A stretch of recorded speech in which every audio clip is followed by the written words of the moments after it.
आज हम लोग डिटर्मिनेंट का क्रेमर्स रूल पढ़ेंगे, जिसमें साइमल्टेनियस लीनियर इक्वेशन को सॉल्व करना होता है। तो सॉल्यूशन ऑफ लीनियर इक्वेशन जब करना हो, लीनियर इक्वेशन को सॉल्व करना हो, तो उसके लिए हम लोग पहले पढ़ चुके थे एक मैट्रिक्स मेथड, और ये आज हम लोग पढ़ेंगे डिटर्मिनेंट मेथड। तो डिटर्मिनेंट मेथड से जब हम लोग एक्स वाई जेड का वैल्यू निकालते हैं तो इससे हम लोग कहते हैं क्रेमर्स रूल। तो आज हम लोग क्रेमर्स रूल के बारे में ही पढ़ेंगे। आइए देखते हैं।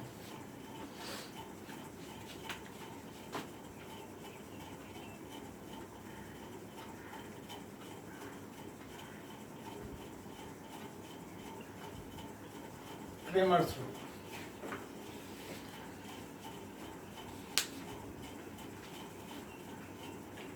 क्रेमर्स रूल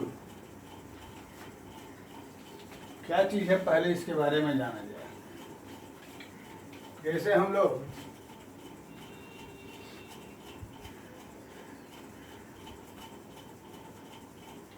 a1x b1y यह एक इक्वेशन लिया, ऐसा ऐसा हम लोग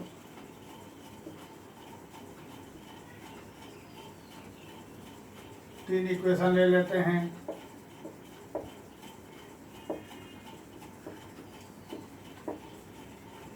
ये हमारा कहलाएगा लीनियर इक्वेशन।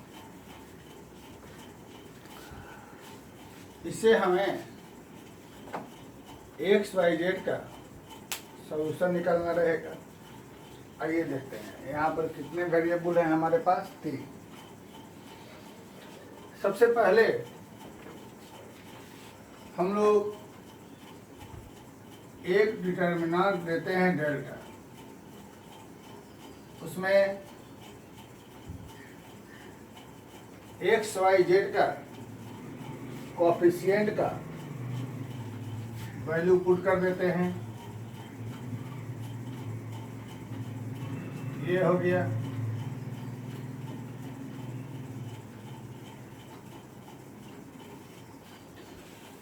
अगला हम लोग लेते हैं डेल्टा। एक तो डेल्टा हमारा हो गया, जिसमें एक्स वाई जेड का जो भी कोएफिशिएंट है उसका डिटर्मिनेंट बना दिया, और जितने वेरिएबल हैं उतना हमें और डिटर्मिनेंट लिया। 3 वेरिएबल रहेंगे तो 3 डिटर्मिनेंट।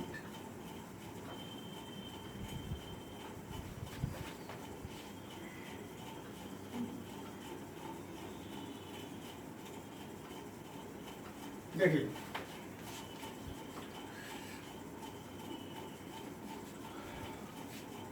पहले डिटर्मिनेंट यानी डिटर्मिनेंट 1 में एक्स के जो भी कोएफिशिएंट थे उसकी जगह रख दिया जाए d1, d2, d3 यानी कांस्टेंट। बाकी डिटर्मिनेंट 2 में y के कोएफिशिएंट की जगह डाल दिया जाए कांस्टेंट, और डिटर्मिनेंट 3 में z के कोएफिशिएंट की जगह डाल दिया जाए कांस्टेंट।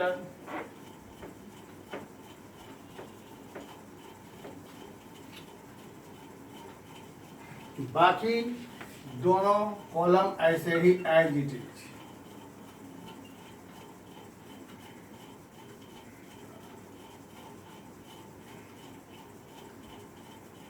ठीक है। फिर यहाँ भी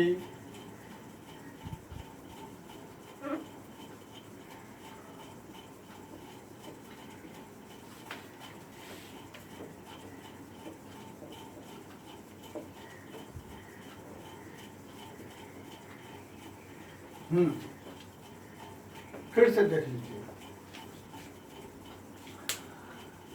सबसे पहले एक डिटर्मिनेंट दिया जिसमें वेरिएबल का कोफिशिएंट बना दिया, रख दिया, और उसके अलावे जितना वेरिएबल है उतना डिटर्मिनेंट लिया। तो पहले डिटर्मिनेंट में x का जो भी कोफिशिएंट था उसकी जगह डाल दिया कांस्टेंट टर्म, बाकी दोनों कॉलम एज इट इज। दूसरे डिटर्मिनेंट में y के कोफिशिएंट की जगह कांस्टेंट डाल दिया उठाकर, बाकी दोनों कॉलम एज इट इज। और तीसरे में z की जगह डाल दिया कांस्टेंट टर्म, z की जगह डाल दिया कांस्टेंट टर्म, बाकी दोनों कॉलम एज इट इज। आगे चलिए, अब अपनी इच्छा से 1, 2, 3 इसमें से कोई भी एक सेलेक्ट कर लिया जाए। जैसे 3 सेलेक्ट कर लेते हैं, चाहे 2 ही सेलेक्ट कर लेते हैं, ठीक। और 2 में जो भी हमारे पास था D1, D2, D3, तो D1 की जगह ये पुट कर दीजिए, D2 की जगह यह, और D3 की जगह यह पुट कर दिया जाए। तो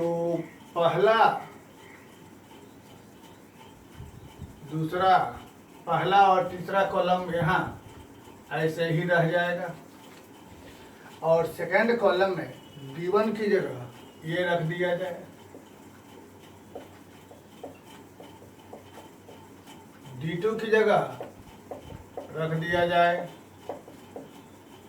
और D3 की जगह भी रख दिया जाए।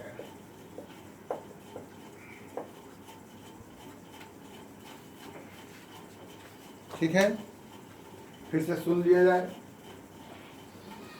सबसे पहले डेल्टा 1, 2, 3 में से कोई एक चुन लिया गया, कोई भी एक अपनी इच्छा अनुसार। और जैसे हमने 2 नंबर चुना तो D1, D2, D3 की जगह जो यहाँ से उठा करके पुट कर दिया। अब आगे जो भी हम डिटर्मिनेंट की प्रॉपर्टी पढ़े थे, उस प्रॉपर्टी के बेस पर ये हमारा 3 पार्ट में टूट जाएगा। न भी तोड़े कोई फर्क नहीं पड़ता है, इसे हम ऐसे ही रखते हैं। और पुराने वाले प्रॉपर्टी के आधार पे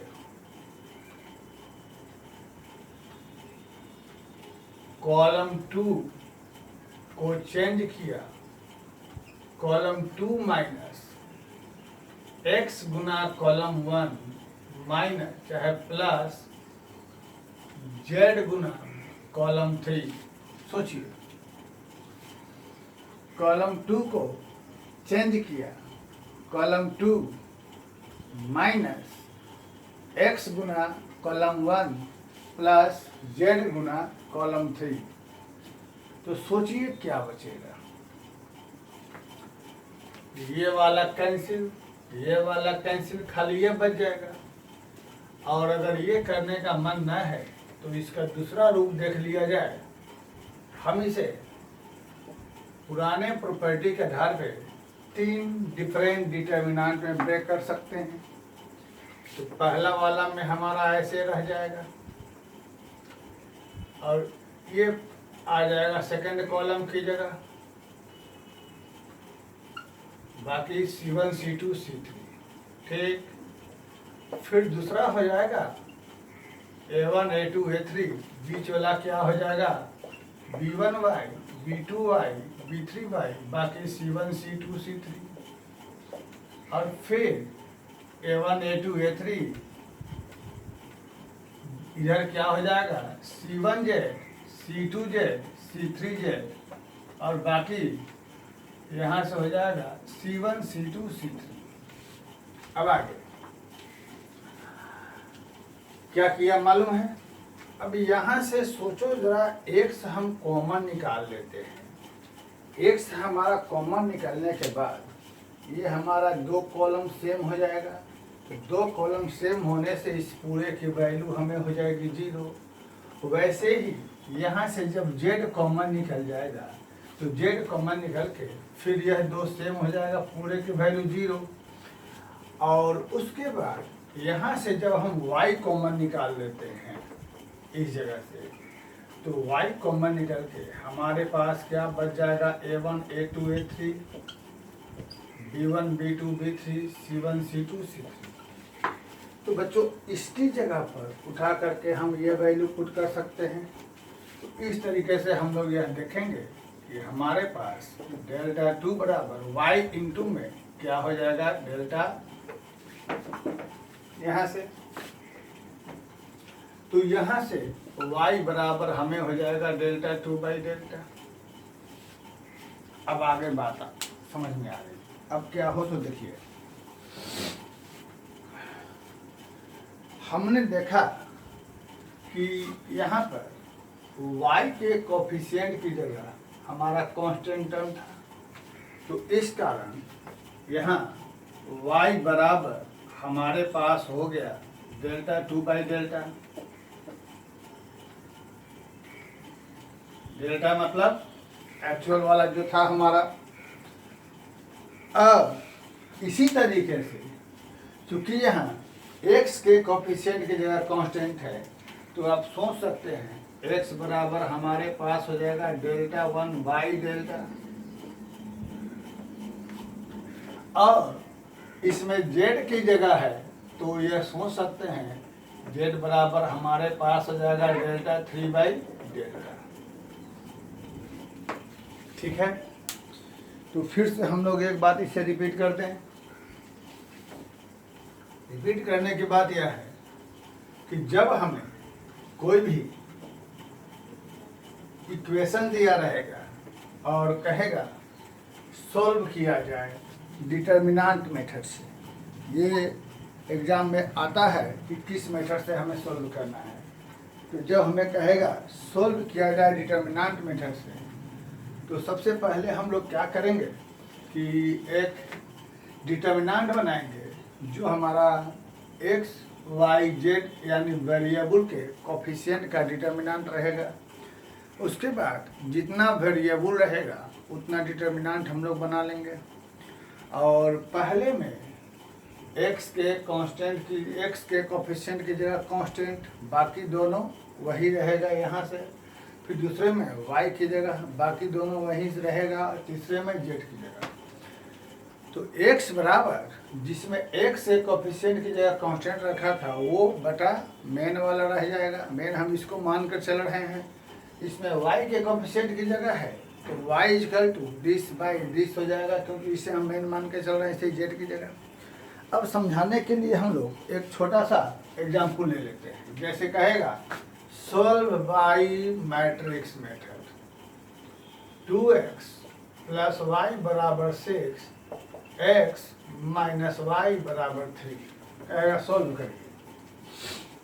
तो छोटा सा समझाना है, इसे दो ही वेरिएबल लिया। पहले एक डिटर्मिनेंट लेंगे जो x y के कोफिशिएंट का डिटर्मिनेंट रहेगा, जो वहाँ समझाए उसके आधार पे। एक्स वाई का कोफिशिएंट क्या है मेरे पास, 2 1 1 माइनस 1, देख रहे हैं। आगे एक ले लेंगे हम लोग डिटर्मिनेंट 1, जितना वेरिएबल है उतना डिटर्मिनेंट मान लेंगे। चूंकि यहाँ पर दो वेरिएबल है, दो ले लेंगे, तो डिटर्मिनेंट 1 रहा और डिटर्मिनेंट 2, दो वेरिएबल दो लिया। तो पहले में x के कोफिशिएंट की जगह कांस्टेंट टर्म हो जाएगा, बाकी यहाँ से रह जाना है। दूसरे में y के कोफिशिएंट की जगह कांस्टेंट टर्म, बाकी जो रहेगा यहाँ से हो जाएगा। समझ रहे हैं बात को। अब आगे तीनों की वैल्यू निकाल लिया जाए, दिस माइनस दिस, यानी -2 -1 क्या रह जाएगा। फिर यहाँ की वैल्यू निकाल लिया जाए, -6 -3, यानी यह रह जाएगा। फिर यहाँ से क्या हो जाएगा, 6 -6 यानी 0। अब आगे x इज इक्वल टू क्या हो जाएगा, डिटर्मिनेंट 1 बाई, ठीक, y इज इक्वल टू क्या हो जाएगा, डिटर्मिनेंट 2 बाई। तो आप समझ रहे हैं x का वैल्यू क्या आ गया, आप समझ रहे हैं y का वैल्यू क्या हो जाएगा, -9 बाई -3 यानी 2, ठीक, सॉरी 3, -9/-3 यानी 3 और 0/-3 यानी क्या हो जाएगा 0। तो ये हमारा क्रैमर्स रूल यानी डिटर्मिनेंट मेथड से हमने एक्स वाई जेड का वैल्यू निकाला। लेकिन बात यहाँ तक आकर नहीं रुकती है, थोड़ी सी इसमें और बातें हैं।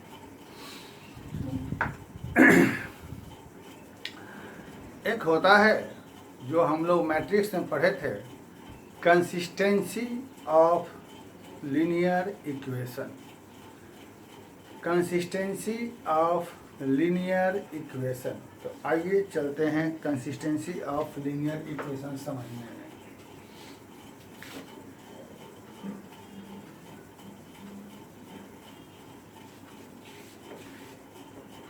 हम लोग उसमें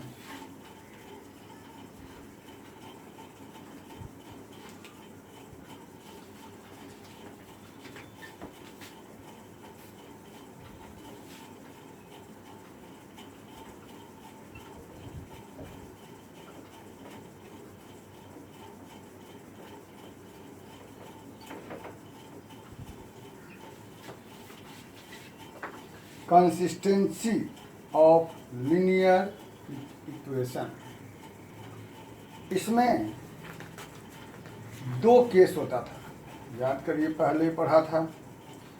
एक case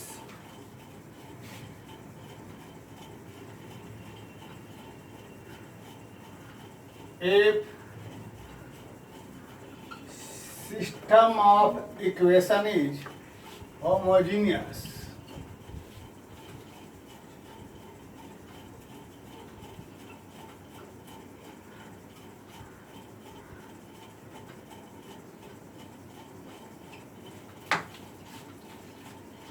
if system of equation is homogeneous,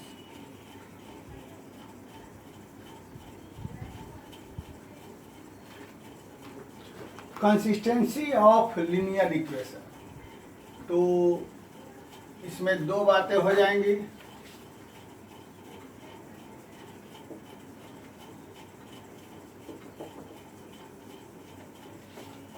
If system of equation is homogeneous and if system of equation is non-homogeneous।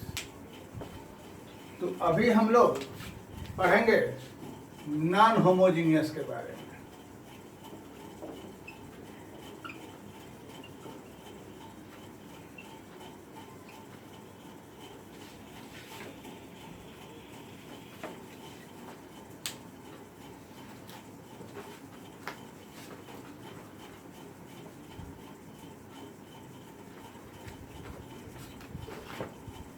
Consistency of linear equation के बारे में पहले हम लोग पुरानी बात थोड़ी याद कर लेते हैं।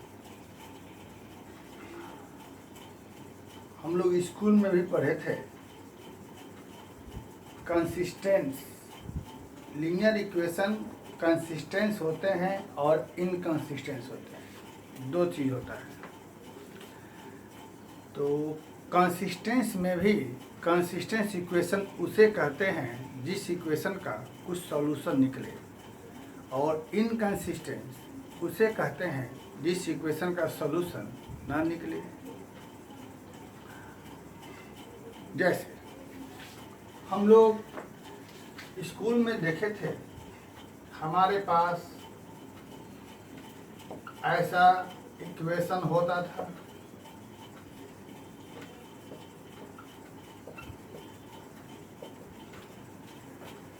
सॉल्यूशन से मतलब क्या है पहले यह जान लिया जाए। जैसे एक लाइन हमारे पास यह है, इक्वेशन है, इसका माना हमने ये ग्राफ हो। अब इस ग्राफ पर जितने भी पॉइंट होंगे उन सभी का कोऑर्डिनेट यहाँ पर रखेंगे तो यह इस इक्वेशन को सेटिस्फाई करेगा। इसका मतलब यह हुआ इस लाइन पर का हर एक पॉइंट का कोऑर्डिनेट इस इक्वेशन का सॉल्यूशन रहा। आगे एक और इक्वेशन ले लेते हैं, अभी जो बताया हमने। तो इसको जब सॉल्व कर, इसका जब ग्राफ लेते हैं तो हम मान लेते हैं कि इसका ग्राफ ऐसा हुआ। अब इस ग्राफ पर जितने भी पॉइंट होंगे वह इसको सेटिस्फाई करेगा। अब ये दोनों इक्वेशन में कितने पॉइंट ऐसे हैं जो कॉमन हैं? एक तो दोनों इक्वेशन को सेटिस्फाई करने वाला कितना पॉइंट हो जाएगा हमारे पास? एक। तो हम लोगों ने दो डिफरेंट इक्वेशन का स्कूल में ऐसा ग्राफ देखा था या ऐसा देखा था, या हम लोगों ने ऐसा देखा था।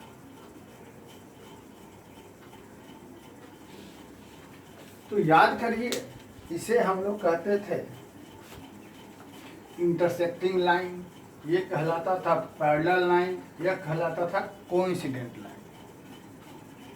इंटरसेक्टिंग लाइन इसे हम लोग कहते थे जिस इक्वेशन का ऐसा सॉल्यूशन होता था उसे हम लोग कहते थे यूनिक सॉल्यूशन।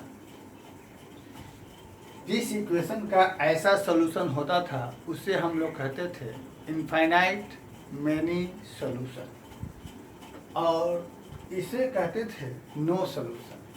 क्यों?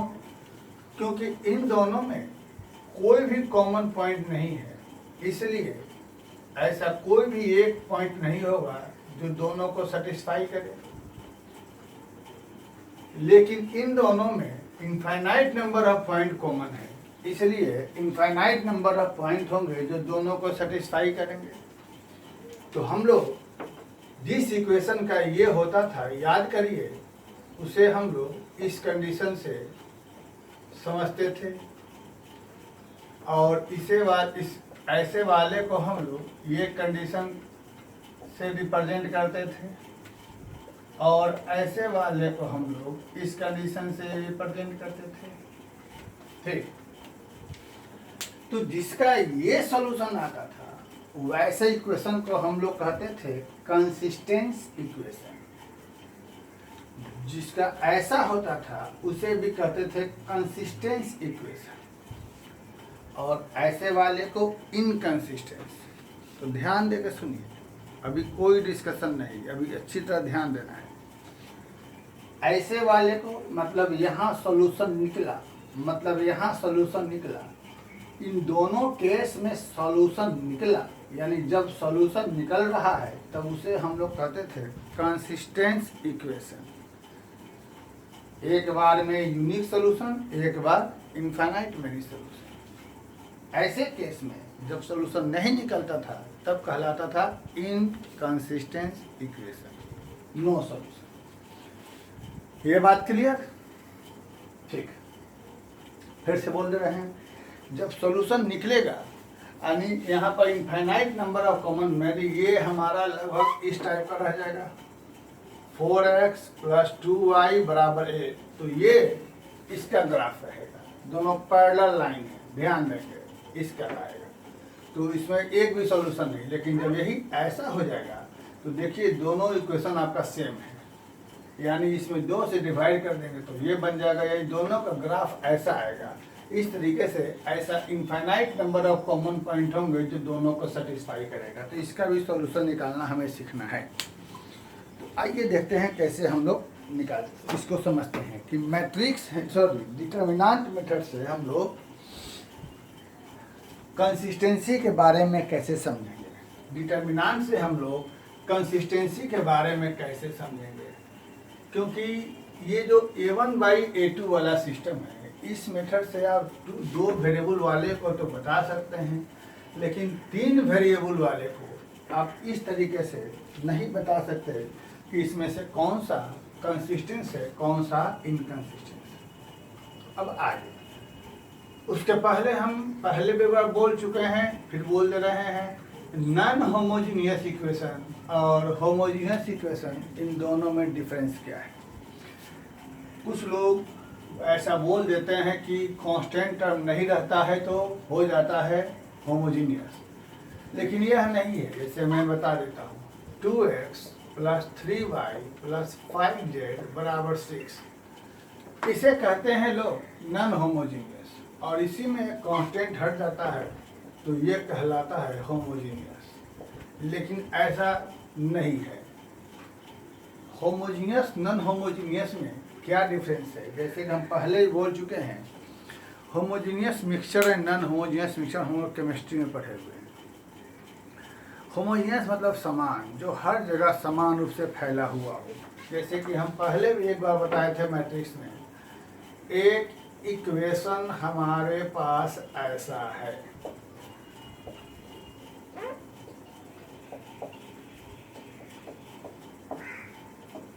एक और इक्वेशन हमारे पास ऐसा है। ये जरूरी है क्योंकि इसका आपको डिफरेंशियल इक्वेशन में भी होमोजीनियस इक्वेशन में पूरा बेस्ट एक एक्सरसाइज ही होगा। तो होमोजीनियस मतलब समान, वह कौन सा दोनों में इक्वेशन है जिसके हर टर्म में वेरिएबल का पावर सेम है। यहाँ हर जगह वेरिएबल का पावर सेम है, यहाँ हर जगह दोनों वेरिएबल का मिलकर पावर 2 हो जाएगा, यहाँ भी 2 हो जाएगा। तो हर टर्म में वेरिएबल का पावर सेम है तो ये कहलाएगा हमारा होमोजीनियस इक्वेशन। और यहाँ हर टर्म में वेरिएबल का पावर सेम नहीं है, जैसे यहाँ है वेरिएबल का पावर 2, 2, 2, यहाँ 1, यहाँ है ही नहीं तो पावर 0 कर सकते हैं। तो ये कहलाएगा नॉन होमोजीनियस। इस फंडे को देखते हुए जब हम कहेंगे 2x plus 7y minus 6z बराबर 8 और 2x plus 7y minus 6z बराबर 0, अब हम देखेंगे कि ये हमारा हर जगह वेरिएबल का पावर सेम है और यहाँ वेरिएबल का पावर 0 है, तो ये कहलाएगा नॉन होमोजीनियस। और जब ये कांस्टेंट हट जाएगा तो ये कहला जाएगा होमोजीनियस, क्योंकि यहाँ हर जगह सेम है। तो इसलिए रूल हमारा यह है कि यहाँ कांस्टेंट हटने के बाद चूंकि हर जगह वेरिएबल का पावर सेम हो जा रहा है तो इसलिए इसे कह रहे हैं होमोजीनियस इक्वेशन। ठीक, मेन यहाँ से हमको समझना है। ऐसे यहाँ भी आप देख सकते हैं, ठीक है। तो ये जो भी हम लोग देखे हैं सब हमारा नॉन होमोजीनियस है, क्योंकि ये तीनों इक्वेशन हमारा इस फंडे पर आ रहा है। अब आइए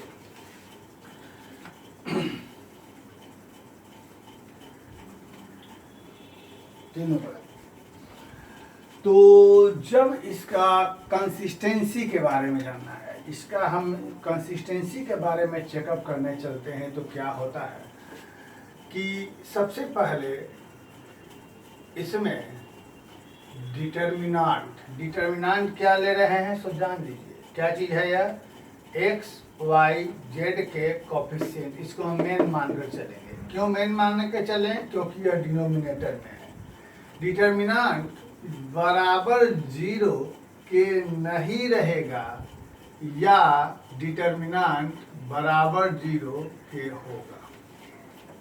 दो बातें, या तो डिटर्मिनांट बराबर 0 नहीं रहेगा या 0 रहेगा। अब आगे चलते हैं, तो जब ये नीचे में 0 नहीं रहा, मतलब सोचिए, जस्ट इमेजिन करिए कि इसकी वैल्यू हो गई आपको क्या चीज 5 हो गई है 5, इमेजिन कर लीजिए।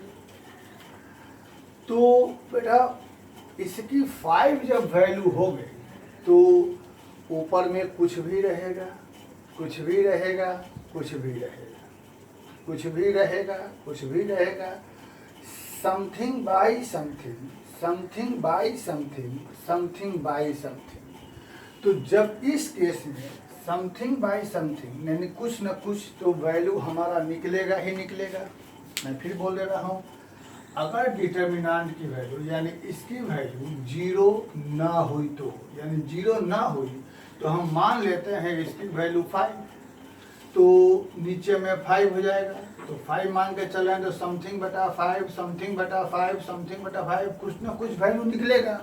और जब कुछ ना कुछ वैल्यू निकलता है यानी एक्स वाई जेड का कुछ ना कुछ वैल्यू निकलेगा, और जब किसी इक्वेशन से वेरिएबल का कुछ ना कुछ वैल्यू निकलता है तो वैसे इक्वेशन को हम लोग कहते हैं कंसिस्टेंस इक्वेशन, और वैसा सॉल्यूशन कहलाता है हमारा यूनिक सॉल्यूशन। तो इस केस में कहलाएगा, यह इक्वेशन कहलाएगा हमारा कंसिस्टेंस इक्वेशन, एंड सॉल्यूशन हमारा हो जाएगा यूनिक सॉल्यूशन। समझ लिया जाए इसको। और जब यह जीरो हो जाए, यानी जब डिटर्मिनेंट की वैल्यू जीरो हो जाए, अब आगे सुनिए, जब यह जीरो हो जाए, जब यह जीरो हो जाए, जब यह जीरो, मैं बताऊंगी, तब बेटा यहां से दो केस चलेगा, दो केस चलेगा। पहला केस यह है कि जब यह जीरो हो जाएगा तो और ऊपर वाला जो है डेल्टा 1, डेल्टा 2, डेल्टा 3, तीनों में से कोई सब के सब जीरो हो जाए। डेल्टा 1 जीरो, डेल्टा 2 भी जीरो हो जाए और डेल्टा 3 भी जीरो हो जाए, सब का सब जीरो हो जाए। जब डिनोमिनेटर जीरो हो, डिनोमिनेटर जीरो होने के बाद दो केस। पहला केस ऊपर वाला सारा जीरो हो जाए, यानी सब जीरो हो जाए। तो ऐसे केस में हम लोग कहते हैं इसको इनफाइनाइट मैनी सॉल्यूशन। ऐसे केस में हो जाएगा हमारा, ये भी कहलाएगा हमारा कंसिस्टेंस इक्वेशन, और यह हो जाएगा हमारा infinite many solution, infinite many solution.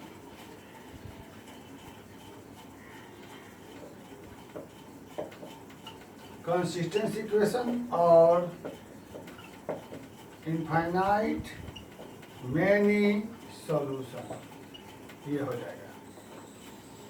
अब आगे थोड़ा सा अच्छा नहीं लग रहा है।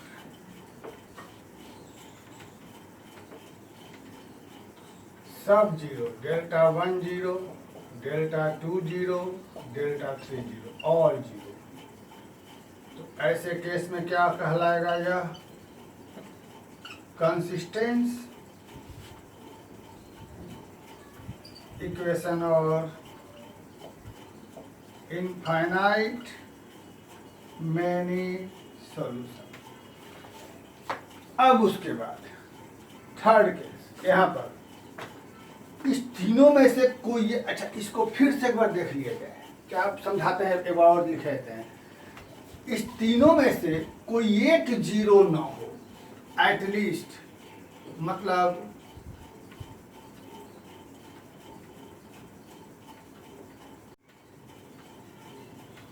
Not zero, delta 2 not zero, delta 3 not zero, या delta 1 zero, delta 2 not zero, delta 3 zero. यानी हम इसको यह कह सकते हैं at least any one as non zero, ये चीज। अब सोचो, जब नीचे में तो जीरो हो जाए और ऊपर में कुछ हो जाए, तो समथिंग बाई जीरो को हम लोग क्या कहते हैं, ध्यान रखिए बात को। समथिंग बाई जीरो को क्या कहते हैं हम लोग, अनडिफाइंड, यानी इसको कहते हैं नो सॉल्यूशन। तो ऐसे केस में हमारा हो जाएगा नो सॉल्यूशन। और जब किसी इक्वेशन से कोई सॉल्यूशन नहीं निकलता है, उसे हम लोग कहते हैं इनकंसिस्टेंस इक्वेशन।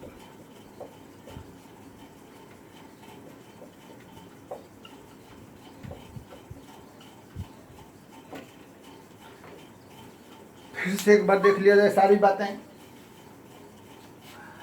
ये जो हम लोगों ने पढ़ा, ये हमारा था नॉन होमोजीनियस इक्वेशन के बारे में। तो नॉन होमोजीनियस इक्वेशन के बारे में हमारा था कि जब सॉल्यूशन ऑफ इक्वेशन का हम लोग सॉल्यूशन निकालने चलेंगे, तो इक्वेशन का जब हम लोग सॉल्यूशन निकालने चलेंगे तब उसमें क्या क्या घटनाएं घटेंगी। तो सॉल्यूशन तो निकल जाएगा, लेकिन कभी कभी कहेगा कि इस इक्वेशन का कंसिस्टेंस है या नहीं है सो बताया जाए। तो ये तो आपको मालूम है कि एक्स वाई जेड के कोफिशिएंट डिटर्मिनेंट को हम लोग कोफिशिएंट डिटर्मिनेंट को डेल्टा लेते हैं, बाकी जितने वेरिएबल उतना मान लेते हैं कि डेल्टा को हम लोग ओरिजिनल लेके चलते हैं जो मेन बनाए हुए रहेंगे। तो इसका कंसिस्टेंसी के लिए जब किसी भी